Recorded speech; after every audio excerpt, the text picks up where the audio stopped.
Саламатсыңар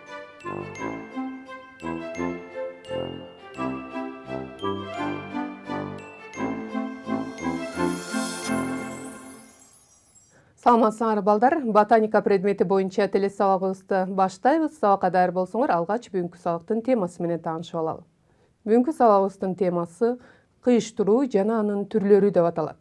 Сабактын жүрүшүндө силер кыйыштыруу тууралуу түшүнүк алуу менен бирге кыйыштыруунун колдонулушу жана анын түрлөрү, ошондой эле кыйыштырууну жүргүзүү ыкмалары тууралуу окуп үйрөнө аласыңар.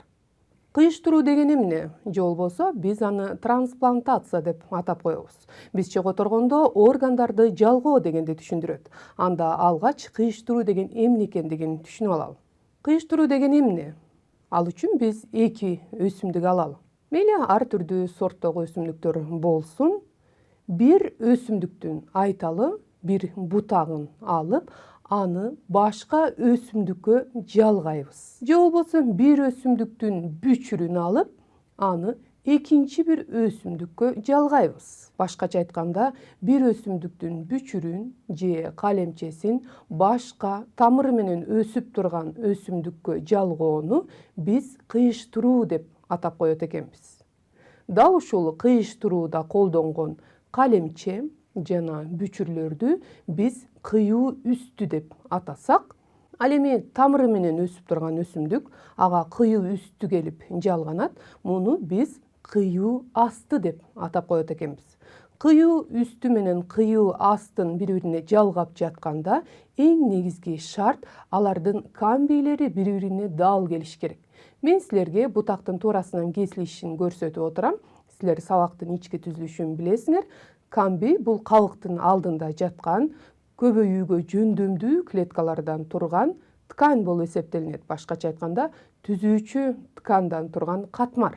Мен силерге камбиди чоңойтуп көрсөтүп коеюн. Деги эле кыйыштыруу кандай учурда жүргүзүлөт? Мисалы, эгерде өсүмдүктөрдүн кошумча тамырлары жана ошондой эле бүчүрлөрү кыйындык менен пайда болсо, анда биз кыйыштыруу жүргүзөбүз. Же болбосо жетелемелер аркылуу натыйжа бербесе дагы, анда кыйыштыруу жүргүзүлөт. Же болбосо, мисалы, калемчелер аркылуу көбөйткөндө дагы натыйжа бербесе, биз кыйыштыруу жүргүзөбүз. Мындан сырткары кыйыштырууну биз түшүмдүүлүктү жогорулатуу максатында дагы жүргүзөбүз. Ошондой эле айрым мындай мөмө бактарынын жылаңач шактарын толуктоо иретинде дагы кыйыштырууну жүргүзөбүз. Анда биз кыйыштыруу үчүн эмне керек экендигине көңүл бөлүп алалы. Мисалы, бир өсүмдүктүн органы менен экинчи өсүмдүктү жалгап жаткан маалда же кыйыштырууда төмөндөгүдөй атайын тасмалар пайдаланылат. Мындай тасмалар созулгуч келиш керек. Алардын жардамы менен, мисалы, калемчелер аркылуу кыйыштырганда, биз калемче менен калемчени бири-бирине жалгап, бекем байлайбыз. Анын натыйжасында алар бири-бири менен жылышпагыдай болуп кыналышып жайгашат дагы. Демек, алар биригип, бир организм катары өсүп жетиле башташат. Ошондуктан кыйыштырууда пайдаланган тасманы тандоо дагы маанилүү болуп эсептелинет. Мындан сырткары бакча чайры дагы кыйыштырууда кеңири колдонулат. Себеби бул чайырдын курамында момсумал заттар, парафиндер, күкүрт кармалат. Аны биз бактын ар түрдүү органдарын кескенден кийин ошол кесилген ачык жерлерин майлап коебуз. Себеби өз кезегинде сууну буулантууну азайтат жана ашыкча суунун киришинен тоскоолдук кылат, өз аркылуу суу өткөрбөйт, ошондой эле ар түрдүү зыянкечтерден сактайт. Кыйыштыруу үчүн керектүү эмгек шаймандарына токтолуп коелу. Мисалы, кыйыштыруу үчүн пайдалануучу секаторду көрүп турасыңар. Анын жардамы менен биз бутактарды кесе алат экенбиз. Өзүңөр көрүп тургандай, кыюу асты менен кыюу үстүнүн кесилиши бири-бирине төп келет. Азыр биз ушул секатордун же кескичтин жардамы аркылуу кантип калемчелерди кесе тургандыгына көңүл бөлүп алалы. Өзүңөр көрүп тургандай, калемчелер бири-бирине кесилгенден кийин кыюу асты менен кыюу үстүн бири-бирине кыналыштыра койсок төп келет. Бул секатордун да бир артыкчылыгы кесүү маалында бири-бири менен тийишүү бет аянтын көбөйтө тургандыгы даана көрүнүп турат. Башкача айтканда, кыюу асты менен кыюу үстүнүн бири-бирине тийишүү бет аянты бир топ эле көбөйөт. Мындан сырткары кыйыштыруунун дагы бир түрү бул бүчүрлөр аркылуу кыйыштыруу бар. Мынакей ошондо дагы бүчүрлөрдү кесип алуу үчүн төмөндөгүдөй секатор же кескич пайдаланат. Анын жардамы менен оңой эле бүчүрлөрдү биз калемчелерден кесип алсак болот экен. Эгерде жыгачтары ашыкча кесилип калган болсо, анда бүчүрлөрдүн ушул бүчүрү менен кабыгын жана анын жыгачын өзүнчө төмөндөгүдөй кескичтин жардамы менен оңой эле ажыратып алат экенбиз. Мындан сырткары кыйыштыруу үчүн керектүү эмгек шаймандарынын бири бул бычак жана макилер. Алар өтө устарадан дагы курч болушу керек. Бир гана шилтем аркылуу биз кыюу астын жана кыюу үстүн кесе алат экенбиз. Жана ошондой эле кесилген кесик жер жылма болуш керек. Кыюу асты менен үстүн бири-бирине жалгаган маалда бири-бирине төп келиши керек. Өзүңөр көрүп тургандай капталдагы макиге көңүл бөлсөңөр болот. Анын кескичи жана бир жак тарабында болсо мүйүз сымал урчугу турат. Дал ушул урчугунун жардамы аркылуу биз өсүмдүктөрдүн кабыктарын кескенден кийин аларды копшой алат экенбиз. Мынакей ошентип кыйыштыруу деген эмне экендигин, кыюу асты, кыюу үстү, ошондой эле кыйыштыруу кайсыл маалда жүрө тургандыгын жана кыйыштырууга керек болгон эмгек шаймандар менен таанышып алдык. Эми кыйыштыруунун түрлөрүнө кайрылып көрөлү. Кыйыштыруунун бир нече түрлөрү бар. Силер менен биз бешөөнө кайрылалы. Бул окулировка, капулировка, аблактировка жана ошондой эле жараңка кыйыштыруу жана кабык алдынан кыйыштыруу. Биз булардын ар бирине бирден токтололу. Алгач окулировкага кезек берели. Окулюс көзчө дегенди түшүндүрөт. Бүчүрлөр аркылуу кыйыштыруу деп түшүнсөңөр болот. Мында эки өсүмдүк алып, кыюу үстү катары алынган өсүмдүктүн шактуу бутагын алып, аны жалбырагын кесип салабыз дагы. Жалбырактын негиз тарабында жайгашкан колтук бүчүрүн бир аз эти менен кесип дайындап алабыз. Демек биз үчүн кыюу үстү даяр болду. Эми кыюу астын дайындап алалы. Ал үчүн топуракта өскөн өсүмдүктүн бутагынын кабыгын Т түрүндө кесип алабыз дагы. Андан соң бул кабыгын копшоп, ачып даярдап алабыз. Эми кыюу асты менен кыюу үстүн бириктирели. Башкача айтканда Т түрүндө кесилген кабыктын ичине бир аз эти менен кесилген бүчүрдү салып, кыналыштыра жайгаштырабыз дагы. Андан соң сыртынан мындай тасманын жардамы менен бекем байлап коебуз. Ачык жерлерин бакча чайыр менен бүтөйбүз. Эми биз силер менен капулировкага кайрылалы, же болбосо калемчелер аркылуу кыйыштыруу деп түшүнсөңөр болот. Мында кыюу асты дагы, кыюу үстү дагы үчүн алынган калемчелер диаметрлери боюнча бирдей болот. Мисалы, кыюу үстү үчүн алынган калемченин адегенде жалбырактарын алып салабыз дагы, андан соң негиз жана баш тарабынан кыйгачынан кесип дайындап алабыз. Демек, кыюу үстү катары алынган калемче даяр болду. Эми кыюу асты катары дагы так ушундай эле диаметрдеги бутак алынат дагы, бутактын жогору жагы кыйгачынан кесилип алынып салынат. Андан соң кыюу асты менен кыюу үстүн бириктирип, бири-бирине кыналыш керек. Эң башкысы камбийлери бири-бирине туура келиш керек. Андан соң сыртынан биз тасманын жардамы менен бекем байлап коебуз. Эми биз силер менен аблактировкага кайрылалы.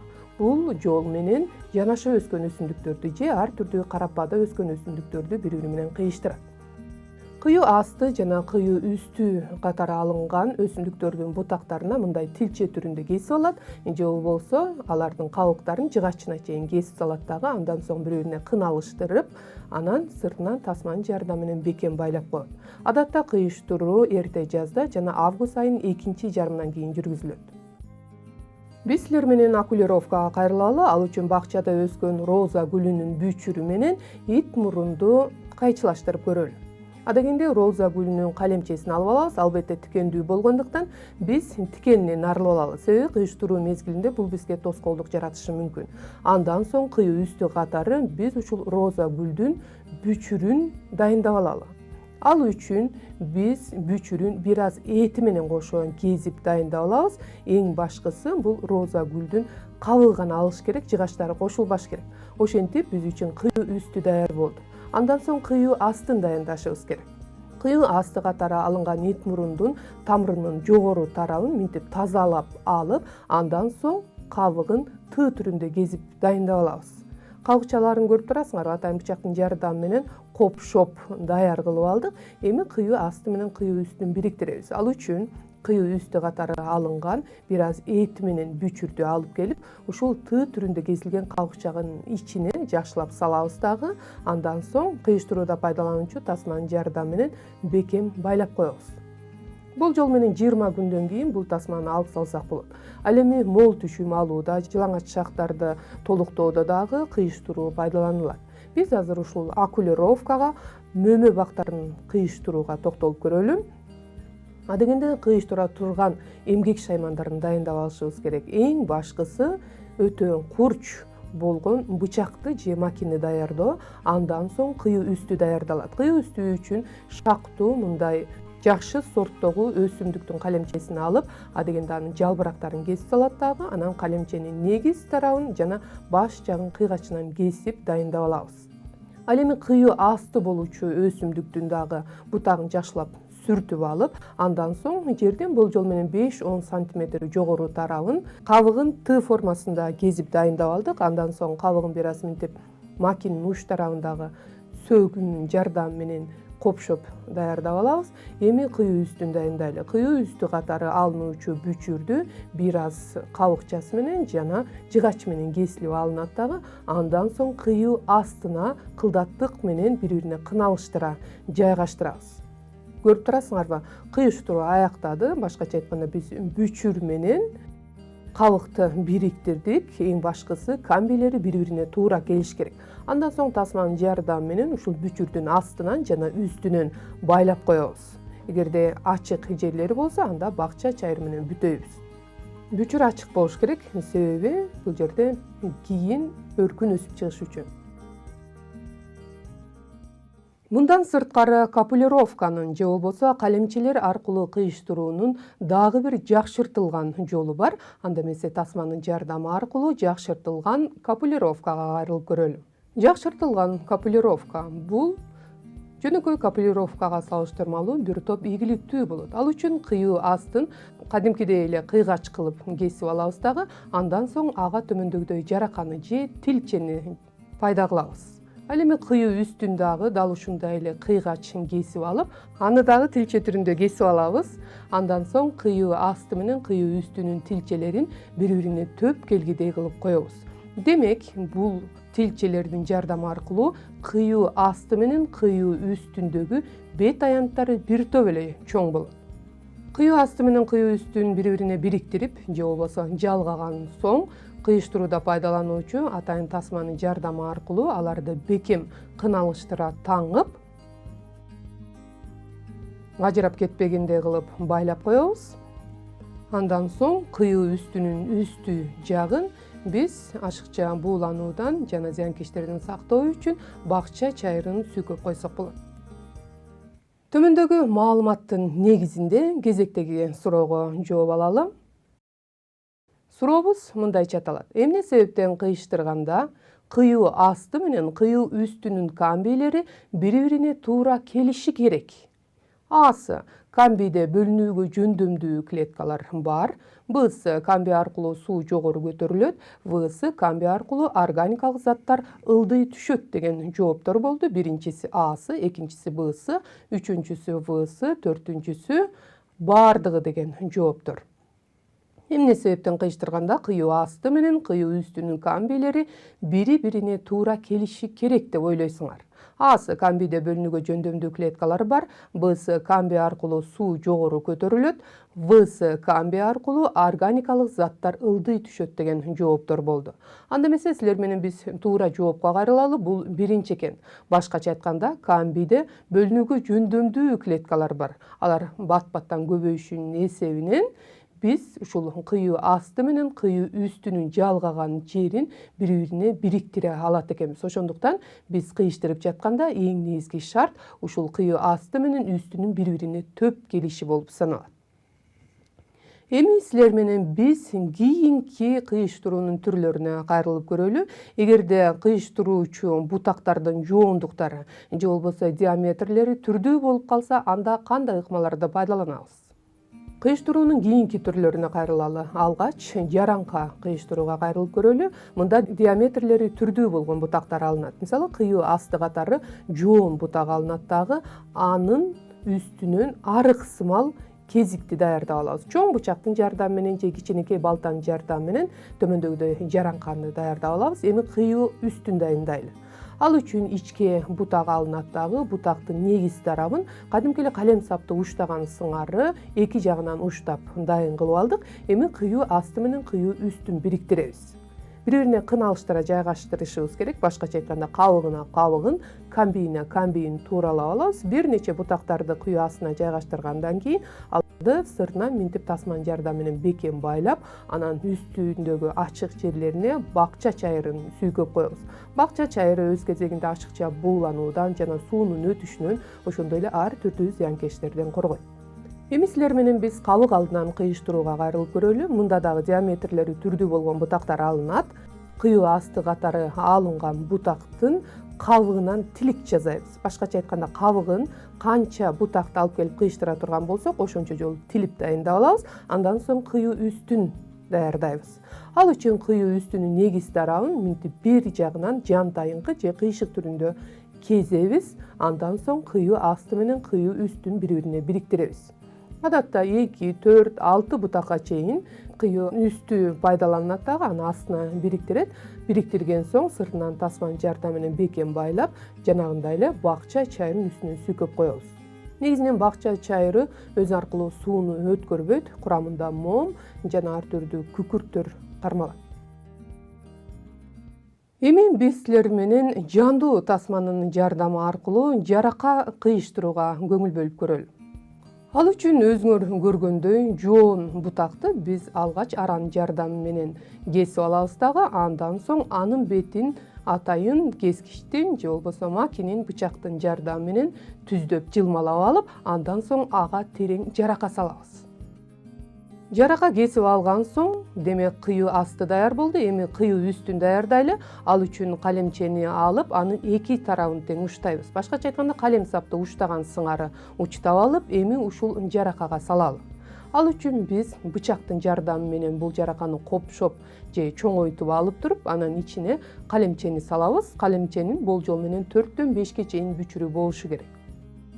Демек, кыюу асты менен кыюу үстүн бириктирдик. Эң негизги шарт алардын кабыгынын алдындагы камбийлери бири-бирине төп келиши керек деп айттык. Андан соң алардын сыртынан биз мындай ушул кыйыштырууда пайдалануучу тасманын жардамы менен аларды байлайбыз дагы, андан кийин бакча чайыры менен аларды бүтөп коебуз. Бул өз кезегинде ашыкча буулануудан жана ар түрдүү зыянкечтерден сактайт. Мындан сырткары кыюу үстүнө дагы бакча чайырын сүйкөйбүз.